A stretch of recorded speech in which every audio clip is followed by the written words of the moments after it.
In this episode, we transit the Corinth Canal, welcome our first crew on board, sail to the Saronic Islands and start exploring the Cyclades. We spent the night in Corinth harbour before transiting the canal. We chose to transit the canal because it would be a much shorter journey for us across Greece towards Turkey. Otherwise, we'd have to sail about 300 nautical miles around the Peloponnese, and we'd already travelled there on land last year anyway. Instead, we sailed through the Gulf of Corinth, a much shorter distance of about 90 nautical miles. The canal itself is just over 3 nautical miles long. We were also pretty excited to transit the canal as we'd heard it's an amazing experience. Construction of the canal began in 1882 and it opened 10 years later. It's about 21 metres wide with some of the walls reaching about 80 metres high. This makes it a popular spot for bungee jumping. About 6,000 boats pass through the canal each year and it's open 24 hours a day. In 2021, landslides caused the canal to close and more restoration work happened in 2022. Luckily, it reopened again just in time for our transit. It cost us about €235, but it was well worth it not only for the time saved, but also for the experience.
We then made our way to Poros in the Saronic Islands where we'd be meeting Ryan's family.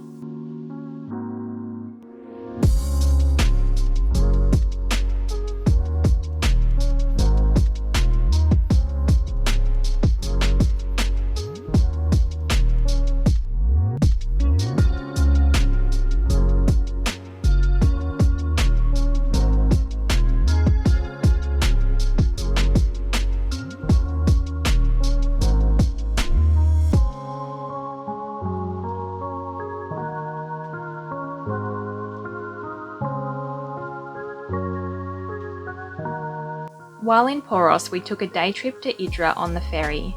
These ferries are crazily fast, doing about 40 knots, and don't slow down even when coming into port. We didn't take wishful thinking to Hydra because we'd been warned by others that the harbour is way too hectic. When we arrived, we saw this for ourselves and were very glad we left our boat safely moored in Poros. We spent the day exploring the beautiful town, eating delicious food and swimming.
We got back to Poros, did a provision shop for our journey and prepared the boat. We thought we'd go through some of our pre-start engine checks to show you what we do before we start the engine. So I've prepared this checklist at home. I've just basically got dot points of what we check on the engine before we start it. So we check the oil level with the dipstick, oil filter cap, gearbox oil, and raw water filter check as well, or sea strainer some people call it. We check the coolant level, and we just general check the electrical cables and hoses that are on the engine. Belt tension, so I'll check the belt, make sure that it hasn't lost any tension. I'll also record the engine hours, and if I make any changes in there, or if I notice something's wrong, I need to fix something, I'll put a note down in the log that at what hours I did that, and also I use this log for when we fill up with fuel. So we've used this to calculate how much fuel we use.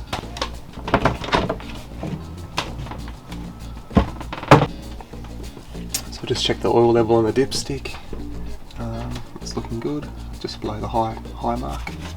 Your engine manual will tell you where you want your oil level to be, and sometimes being high on the dipstick isn't a good thing, but for our engine that's okay. And it's a bit hard to access in this engine, just due to not having an access on the side. We've got access all the way around except for that side where the dipstick is, so I've sort of got to get it right in there. I'll just check that and make sure there's nothing milky or anything on the inside of that, which could mean that water's got in with the oil or coolant. And also check the coolant level, still full, not leaking anything. It's not like a car where you have like an overflow bottle and you can just check that there's coolant in there. You've got to actually open up the lid on the heat exchanger to see in there. And the last thing I'll check is the alternator belt.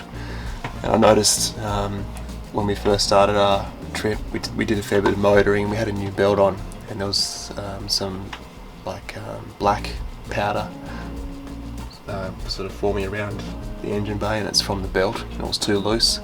So I read the manual and I tightened it per the manual's instructions. So I'll just check that and make sure it's the same as what I did a few weeks ago.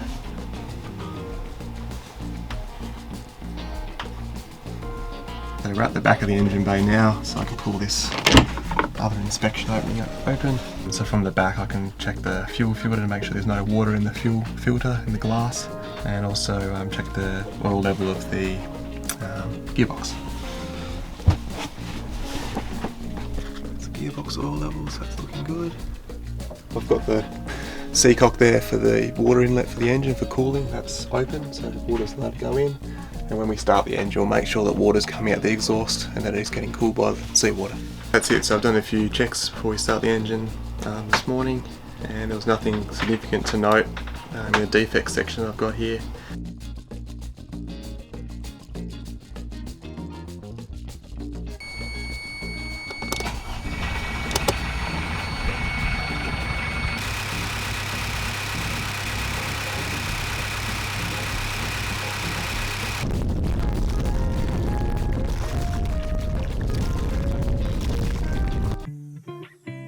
The next morning we set off on our adventure through the Cyclades. We headed north so we could then sail down through the islands in the prevailing northerly wind.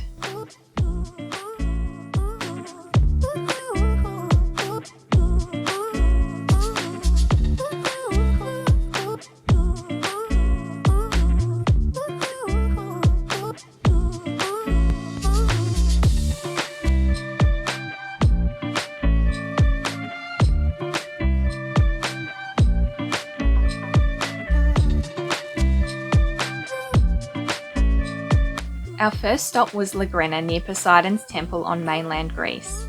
While we were near the temple, we did a renaming ceremony for the boat, officially changing her name to Wishful Thinking and making an offering to Poseidon.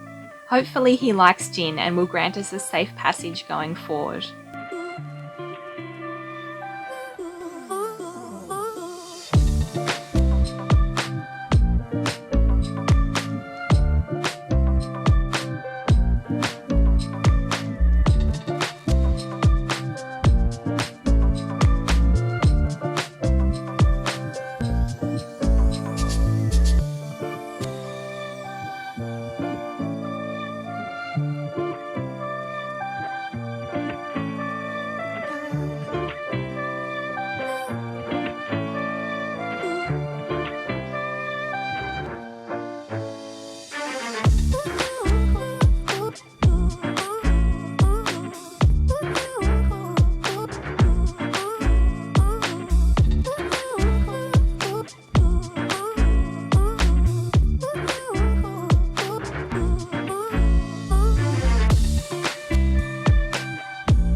Our next stop was Syros, where we stayed in Finicus Marina and got the bus into the capital to explore for the day.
We then had an epic sail across to Mykonos. What will happen is when it gusts up, say 18 knots or something, it's going to want to, the boat's going to want to turn that way. Yeah. Yeah, you'll be holding against it, you know?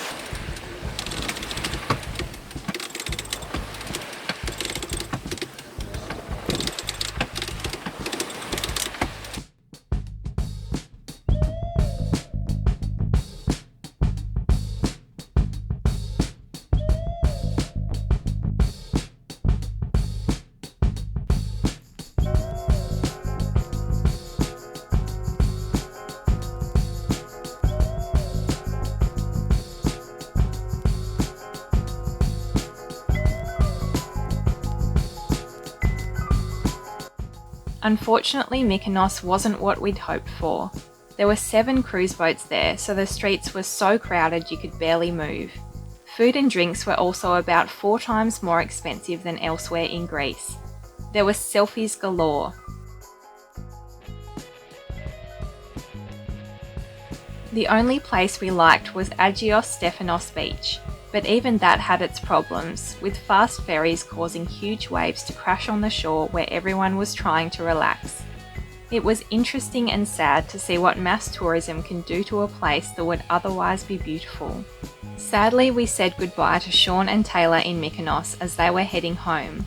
We were so glad that we got to make some great memories with them on the boat. Next time we explore Naxos and Poros and are run into by a super yacht in the middle of the night.